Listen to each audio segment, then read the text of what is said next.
Hello friends, welcome to my channel PCS with Chauhan. Guys, मेरा नाम है कीरो चौहान। यहाँ हम कर रहे हैं घटना चक्र की जो बुक है सामान्य भूगोल की, उसको। गाइज, यहाँ पे हमारा जो चल रहा है वो है विश्व का भूगोल यानी कि वर्ल्ड ज्योग्राफी। अभी जो हम करने जा रहे हैं वो है चैप्टर नंबर 28 यानी कि आपका नदियों द्वारा निर्मित स्थल रूप। तो गाइज, यहाँ पे अगर आपको वीडियो पसंद है तो वीडियो को लाइक करेगा, कमेंट करके जो बताएगा कैसी लगी, शेयर करेगा वीडियो को अपने दोस्तों के साथ जिसको इसकी ज़रूरत हो। और गाइज, अगर अभी तक आपने जो है चैनल को सब्सक्राइब नहीं किया है तो चैनल को सब्सक्राइब कर लीजिएगा। मेरे चैनल का नाम है पीसीएस विद चौहान। तो दोस्तों, सबसे पहले अब स्टार्ट करते हैं हम लोग इंडेक्स से। दोनों साइड देखते हुए चलिएगा कौन से चैप्टर हमारे हो चुके हैं, अभी हम कौन सा कर रहे हैं और कितने हमारे बाकी हैं। तो दोनों साइड देखते हुए चलिएगा गाइस। जो फिलहाल हम जो चैप्टर करने जा रहे हैं वो है चैप्टर नंबर 28। बाकी के भी चैप्टर आप लोग देख लीजिए कि कौन कौन से टॉपिक्स हैं जो अभी बचे हुए हैं और जो हमें करने हैं, फटाफट कर लेंगे। ओके गाइस, चलिए फिर हम क्या करते हैं, फटाफट स्टार्ट करते हैं। तो ये रहा हमारा चैप्टर, इसमें लिखा है नदी द्वारा निर्मित स्थल रूप। चलिए स्टार्ट करते हैं। फिर इसमें लिखा है नदियाँ अपर्दन, परिवहन, निक्षेपण कार्य द्वारा अपने उद्गम यानी कि स्रोत से लेकर मुहाने तक विभिन्न प्रकार की स्थलाकृतियों का निर्माण करती है। यानी इसने कहा अपनी स्टार्टिंग जहाँ से होती है वहाँ से लेकर जहाँ तक ये कंप्लीट बहते हुए समुद्र में गिर जाती है वो होता है मुहाना, स्टार्टिंग यानी कि आपका स्रोत, उद्गम, राइट। तो नदियाँ क्या क्या काम करती है? अपर्दन का काम करती है, परिवहन भी करती है, निक्षेपण भी करती है। तो ये सारा करते हुए क्या करती है? विभिन्न प्रकार की स्थलाकृतियों का निर्माण करती है। जैसे मेरे यहाँ लिखा है गार्ज बनाती है यानी कि महाखंड, महाखंड अथवा गार्ज, राइट। तो इसमें लिखा है उच्च पर्वतीय प्रदेशों में जब नदियाँ कठोर चट्टानों पर प्रवाहित होती हैं तो इसका अधिकांश कार्य लंबवत अपर्दन का होता है। यानी कि अगर ऐसे करके पहाड़ है और नदी यहाँ से प्रवाहित हो रही है तो ये क्या करती है, उसका अपर्दन करती है। अपर्दन में देखिए यार क्या होता है, अगर चट्टान है वो यहाँ टूटता फूटता है, मतलब तोड़ फोड़ देती है। मतलब आप कहेंगे नदी से कैसे टूट जाएगा, धीरे धीरे क्या होता है, टाइम लेके ये कर देती है अपर्दन का काम, ठीक है। और फिर जो बचा कुचा पार्ट होता है उसको बहा के आगे ले जाती है, मतलब जो टूटा फूटा पार्ट होता है उसको बहा के आगे ले जाती है। तो इस प्रकार क्या है, किनारे पर ठोस चट्टाने क्या है, पर्वत खड़ी रहती है। मतलब इसमें लगा एक गहरी घाटी का निर्माण होता है। मतलब कुछ इस तरह से मान लेते हैं जैसे ये एक कभी किसी जमाने में इस तरह से पर्वत रहा होगा, लेकिन बाद में ये क्या बन गया, ये कुछ इस तरह से हो गया होगा, एक नदी फ्लो करती हुई आ रही होगी तो ये ऐसे करके हो गया होगा, और यहाँ से ये वाला जो पार्ट है यहाँ से नदी फ्लो करती हुई आगे जा रही होगी। तो ये क्या करा इसने, ये वाला जो पार्ट है धीरे धीरे धीरे धीरे घिस घिस के नीचे आ गया, ठीक है। तो वो क्या बन जाता है, गहरी घाटी बन जाती है। तो ये कलर अच्छा नहीं है, हम लोग कलर चेंज करते हैं। तो क्या बन जाती है, गहरी घाटी बन जाती है, जिसे हम क्या बोल देते हैं, गार्ज बोल देते हैं। यानी कि कुछ आपको ऐसे पर्वत मिलेगा, ये यानी यहाँ से ऐसे ऐसे कहीं नदी बहती हुई जा रही होगी, राइट। जैसे चिसापानी गार्ज कहाँ पे है, नेपाल में स्थित है, ठीक है। ये एक उदाहरण दे दिया उसने। अब लिखा है इसका जो निर्माण है वो है करनाली नदी द्वारा होता है। मतलब ये जो गार्ज है नेपाल में, इसका जो निर्माण है वो किस नदी द्वारा हो रहा है, करनाली नदी के द्वारा। और देखा करनाली नदी नेपाल की सबसे लंबी नदी है। चलिए ये भी एक इंपॉर्टेंट फैक्ट था, आपको पता चल गया। जिसकी लंबाई कितनी है, 507 किलोमीटर सबसे लंबी है। और सब क्या इसकी लंबाई 507, जरा सा नेपाल है गाइस, इससे क्या लंबी होगी, ठीक है। इसमें लिखा अपने तेज बहाव के कारण ये विभिन्न गार्जों का निर्माण करती है। कौन कौन से गार्ज, इसने कहा विभिन्न गार्जों का निर्माण करती है, ठीक है। ये हो गई बात खत्म इसकी। तो यहाँ हमारा चल रहा था, पहला लिखा है माखंड अथवा गार्ज की बात कर ली। अब देखिए सेकंड नंबर पे क्या लिखा है, कैनियन लिखा है। चलिए ये भी पढ़ लेते हैं। तो ये क्या, ये गार्ज का ही विस्तृत रूप है। मतलब जैसा कि गार्ज वैसा ही कैनियन, बस उसी का विस्तृत रूप और बड़ा, विकराल, ठीक है। तो इसने कहा विस्तृत रूप है। इसने कहा ग्रैंड कैनियन यूएसए के एरिजोना प्रांत में कोलोराडो नदी द्वारा स्थित है। क्या है, खड्डा, मतलब सेम है ये गार्ज और ये कैनियन, एक ही बात है गाइस। बस ये भी यहाँ पे नदी फ्लो हो रही है। नदी कौन सी है, यहाँ पे कोलोराडो नदी है। और कौन यूएसए, जब आप नॉर्थ अमेरिका ऐसे करके कुछ बनाते हैं ना गाइस, ऐसे करके ये बन गया। तो ये है अलास्का हो गया, ये हो गया अलास्का। फिर यहाँ हो जाता है आपका कनाडा, यहाँ हो जाता है यूएसए, हालांकि और भी इधर होता है, ठीक है। यूएसए होता है। तो यूएसए में आपको कहाँ मिलेगा, यहाँ पे एक मिलेगा प्रांत है एरिजोना प्रांत। जब आप ऐसे करके बनाते हैं ना, फिर से बनाएं, तो गैस ये जब आपका नॉर्थ अमेरिका बनेगा तो यहाँ पे इस तरह से ना कोलोराडो नदी बहती हुई मिलेगी आपको। तो यहीं पे एक प्रांत है जिसका नाम है आपका एरिजोना प्रांत है। कौन सी गार्ज की बात हो रही है यहाँ पे, कैनियन की बात हो रही है, ग्रैंड कैनियन की बात हो रही है, ठीक है। अच्छा, अब इसने कहा कि जो नदी कौन सी है, कोलोराडो नदी है। इसकी लंबाई की बात करी है 446 किलोमीटर चौड़ी, सॉरी। तो गैस ये बात हो रही है हमारी इसकी ग्रैंड कैनियन की। कितना, इसने कहा कि इसकी लंबाई लगभग 446 किलोमीटर चौड़ाई 4 से 24 किलोमीटर, गहराई जो है 1.6 किलोमीटर तक गहरा है ये गार्ज नहीं सॉरी कैनियन। ऐसे का थर्ड, इसमें पहला वाला था गार्ज, दूसरा वाला था कैनियन, तीसरा वाला आ गया आपका वी आकार की घाटी। मतलब ये भी सेम वैसे ही है कुछ, आपको ऐसे करके पहाड़ों में वी आकार की घाटी मिल जाएगी। हाँ, यहाँ से भी नदी फ्लो हो रही है, ठीक है। तो इसने कहा वी आकार की घाटी, इस सब एक जैसे हैं, थोड़ा थोड़ा अंतर है सब में, थोड़ा नहीं थोड़ा ज़्यादा अंतर है गाइस। यहाँ पे देखो डिटेल में कुछ नहीं दे रखा है, तो जितना लिखा है उतना हम पढ़ लेते हैं। विश्व की अधिकांश नदियों द्वारा चट्टानों का लंबवत कटाव, और इसमें लिखा है पार्श्विक कटाव साथ साथ होता है, ठीक है। तो इन नदियों द्वारा वी आकार की घाटी का निर्माण होता है। ये हो गया वी आकार की घाटी, कुछ नहीं था वही था। अब इसने कोई एग्जाम्पल भी नहीं दिया। अब लिखा है जलप्रपात यानी कि वाटरफॉल, ठीक है। नदी मतलब पानी गिरता है ऊपर से, अब देखा होगा आपने। तो जब नदी का जल जो है अचानक ऊंचाई से गिरता है तो उसे हम क्या बोल देते हैं, जलप्रपात बोल देते हैं। इतनी सी बात। शिप्रिकाएँ भी देख लेते हैं। तो इसमें लिखा है जब नदी के मार्ग में कठोर तथा कोमल चट्टानें अनुप्रस्थ दिशा में स्थित होती हैं तो नदी की तलहटी उबड़ खाबड़ हो जाती है। तो इस ढाल पर नदी का जल तीव्र झोंके से आगे बढ़ता है, जबकि जिसे हम क्या बोलते हैं, शिप्रिका बोलते हैं। बस, इसमें भी कुछ नहीं था गाइस। चलिए आगे बढ़ जाते हैं। इसमें लिखा है जल गार्तिका, ओके, पॉट होल। तो इसमें लिखा है नदी की तलहटी पर जल द्वारा बने गर्त को जल गर्तिका कहते हैं। मतलब जो नदी है, नदी में अगर नदी जो फ्लो हो रही है, सपोज ये नदी फ्लो हो रही है, इसकी तली जो है नीचे वाला पार्ट होता है उसमें कुछ गर्त जैसे बन जाए ऐसे ऐसे करके, तो वो हो जाएगा जल गर्तिका, ठीक है। अब लिखा है कर्तित विसर्प। अच्छा, ये क्या होता है? ये बहुत ही गहरे और चौड़े नदी विसर्प होते हैं। नदी विसर्प क्या होता है गाइस? विसर्प क्या होता है? जैसे नदी फ्लो हो रही है, फ्लो होते होते कुछ इस तरह से फ्लो होती जाती है, ठीक है। जिन्हें नदी कठोर चट्टानों में अपनी अपर्दन क्रिया द्वारा बनाती है। लिखा है नदी वेदिकाएं।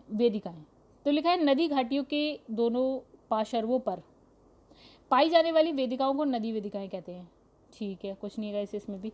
फिर है जलोढ़ शंकु। तो इसमें लिखा है नदियों द्वारा निक्षेपित नदभार गिरिपद से बाहर की ओर शंकु के रूप में फैल जाते हैं, जिसे हम क्या बोलते हैं, जलोढ़ शंकु बोल देते हैं, ठीक है। तो मतलब नदियाँ बहा के लाती हैं अपने साथ कुछ भी अवसाद मान लेते हैं, तो वो निक्षेपित करती है, मतलब क्या लाती है और इस तरह से आगे बढ़ती है तो बीच में छोड़ती हुई जाती है। तो आप देखेंगे ना, अधिकतर आपको ऐसे दिखेगा, पहाड़ों से नदियाँ जब आती हैं तो जहाँ तक अपना अवसाद जो है बहा के ले जाती है वहाँ तक, तो वो किसकी तरह बन जाता है, शंकु की तरह बनता है, ठीक है। तो इसमें लिखा है गोखुर झील क्या होता है। तो गाइस यहाँ पे देखिए लिखा है मैदानी भागों में नदियों के घुमाव एस आकार के होते हैं, ठीक है। अंत में यह घुमाव इतना अधिक हो जाते हैं कि ये जो है मुख्य नदी से अलग हो जाते हैं, और इन अलग हुए भाग को हम क्या बोलते हैं, गोखुर झील। सपोज नदी फ्लो हो रही है, फ्लो होते होते क्या कभी ऐसा हो जाए कि सपोज कि ऐसे करके नदी का रास्ता है, राइट, और नदी फ्लो, ये नदी का ऐसे करके रास्ता है मान लेते हैं, तो नदी फ्लो तो ऐसे ही हो रही है, ठीक है। लेकिन कभी कभी फिर धीरे धीरे क्या होगा ना, नदी जो है यहाँ से ऐसे ऐसे फ्लो होने लगी, कुछ इस तरह से होने लगेगी, और जो ये वाला पार्ट है, ये वाला पार्ट, फिर ये थोड़ा सा आगे ऐसे जाता जाएगा। नदी जो है आपकी, नदी का फ्लो कुछ इस तरह से होने लगेगा धीरे धीरे, और जो ये वाला पार्ट है ना, ये अलग से ना टूट जाता है, मतलब यहाँ से अब ये कट हो जाएगा। तो यानी कि नदी आपकी इस तरह से फ्लो होने लगेगी और ये वाला पार्ट आपका अलग हो जाएगा। तो यहाँ पे भी पानी तो है ही, ठीक है, वही नदी का पानी खत्म नहीं हुआ था, ठीक है, और ये नदी अपनी फ्लो हो ही रही। तो ये वाला जो पार्ट है उसको हम बोल देते हैं गोखुर झील। आज में प्राकृतिक तटबंध, नदियों के प्रौढ़ावस्था में निक्षेपण द्वारा किनारे पर एक प्रकार के बांध से बन जाते हैं, जिसे हम क्या बोलते हैं, प्राकृतिक तटबंध बोल देते हैं।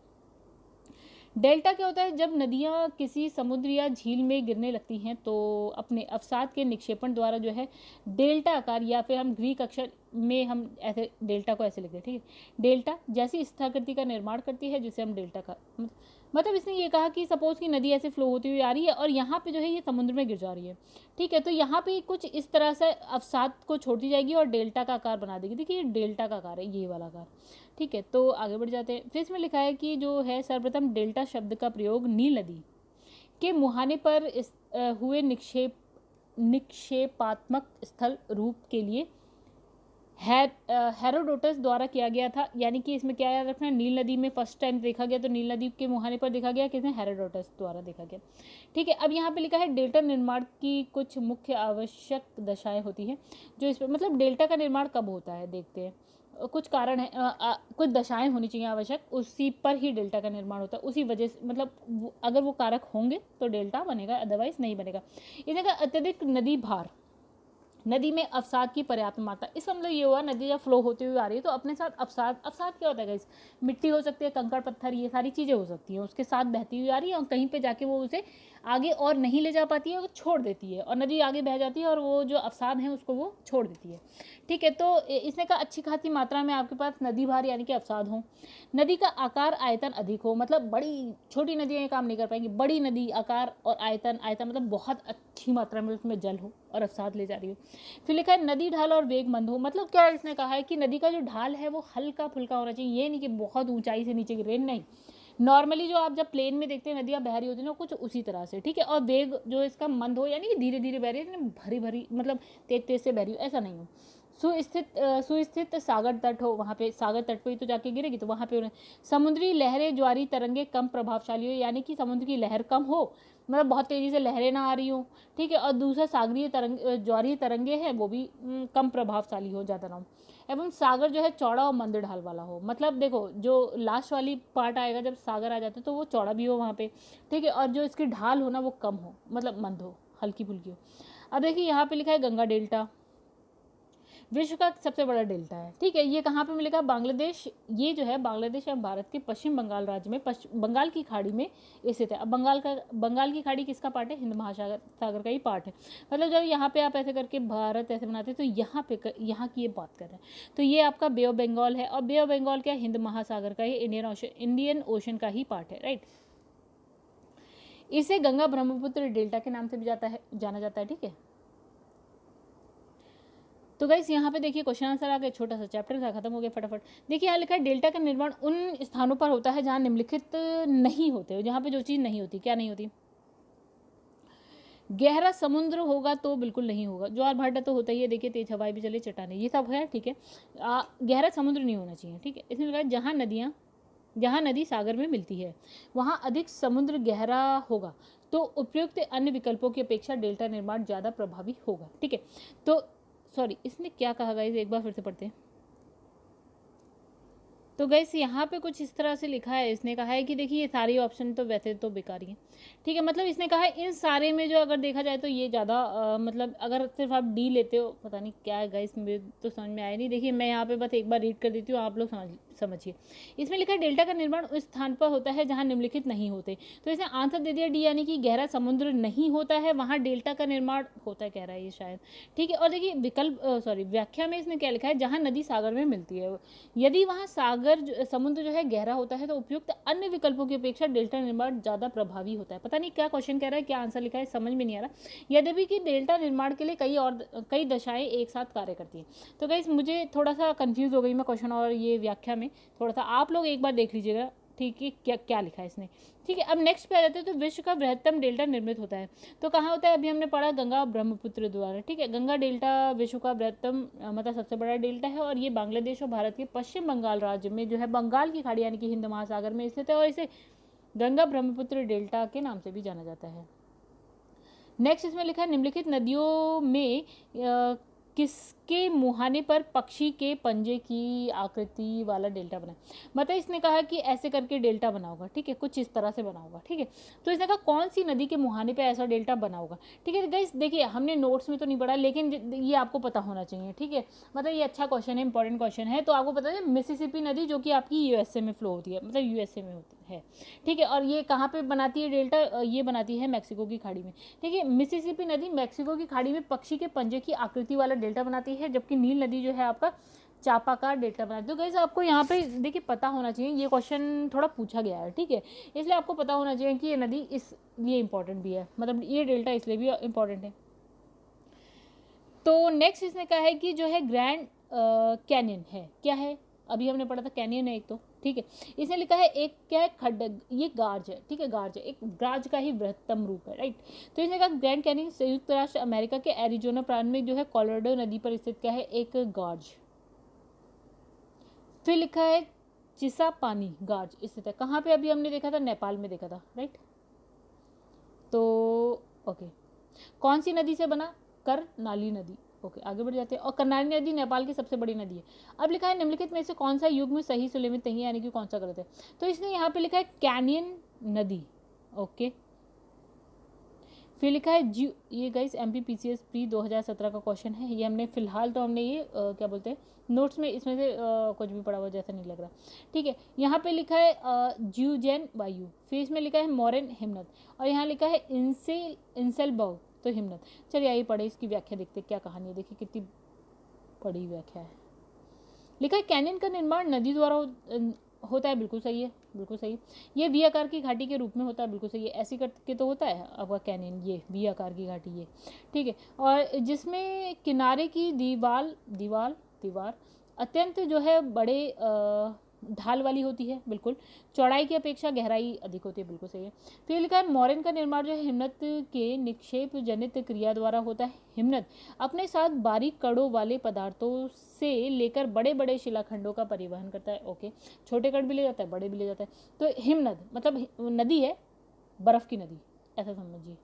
हिमनद, हिम मतलब बर्फ हो गया, और नद मतलब नदी होगी। अब लिखा है इन पदार्थों को जब हिमनद बहाकर नहीं ले जा पाता तो उसका निक्षेप कर देता है। मतलब इसने कहा भैया नदी, ये नदी है और ये हिमनद है, मतलब बहुत बड़े बड़े पहाड़ के टुकड़े, सॉरी बर्फ के टुकड़े, वो आगे कुछ ले जा रही हैं, मतलब शिलाखंड ले जा रही है, छोटे छोटे कण भी ले जा रहे हैं, बड़े बड़े शिलाखंड भी ले। अब ये नदी जहाँ तक उसको बहा के ले जाती है ठीक है, नहीं तो उसको क्या कर देती है, छोड़ देती है कहीं पे, तो उसको हम निक्षेप बोल देते हैं, तो निक्षेप हो जाता है। और लिखा इसी निक्षेप को हिमोड या फिर हम बोलते हैं मोरेन। इसके अलावा अब बात करेंगे ज्यूजेन या इंसेलबर्ग का निर्माण पवन द्वारा होता है, ठीक है। तो मरुस्थलियों में अपक्षय तथा अपरदन से कोमल चट्टान आसानी से कट जाती है। मतलब इसने कहा देखिए अपक्षय होता है फिर अपरदन होता है। अपक्षय और अपरदन से क्या होता है, जैसे चट्टान है, ठीक है, अब ये धीरे धीरे टूटने लगती है, फिर क्या होता है अपरदन से ये बह जाता है, मतलब जो टूटा हुआ पार्ट है उड़ जाता है। अपक्षय से देखिए सपोज ये चट्टान है, अपक्षय हो रहा है तो धीरे धीरे इस पे ना छोटे छोटे कंकड़ जैसे टूटने लगते हैं। फिर अपरदन से क्या होता है, चाहे वायु से हो, हवा से हो, चाहे फिर नदी से हो या किसी भी चीज़ से, ये बह जाता है, मतलब अपने स्थान से हटके कहीं उड़ जाता है। अपरदन से क्या होता है, कोमल चट्टान आसानी से क्या है कट जाती है, परंतु कठोर चट्टानें अवशेष के रूप में, टीले के रूप में बच जाती है, ठीक है। तो जिसे हम बोलते हैं इंसेलबर्ग कहते हैं। क्या बोलते हैं, इंसेलबर्ग कहते हैं। मतलब इसने कहा जो कोमल चट्टान है वो तो आसानी से टूट फूट के गायब हो जाती हैं, लेकिन जो कठोर चट्टान है उसका जो है अवशेष बचा रह जाता है, राइट। मतलब पूरी तरह से वो गायब आपको नहीं मिलेगी, जो बचा कुचा है उसे बोलते हैं इंसेलबर्ग। अब लिखा है पवन की अपरदन प्रक्रिया के फलस्वरूप मरुस्थलीय भाग में चट्टानों से ढक्कनदार दावात के समान आकृति का निर्माण होता है, ठीक है। ऐसे स्थलों को हम क्या बोलते हैं, ज्यूजन, ठीक है। तो गाइस ये बहुत ही छोटा सा आपका चैप्टर था, देखिए यहाँ पे खत्म हो गया। अगर आपको वीडियो पसंद है तो वीडियो को करिएगा लाइक एंड चैनल को कर दीजिएगा सब्सक्राइब। चलिए आगे बढ़ते हैं।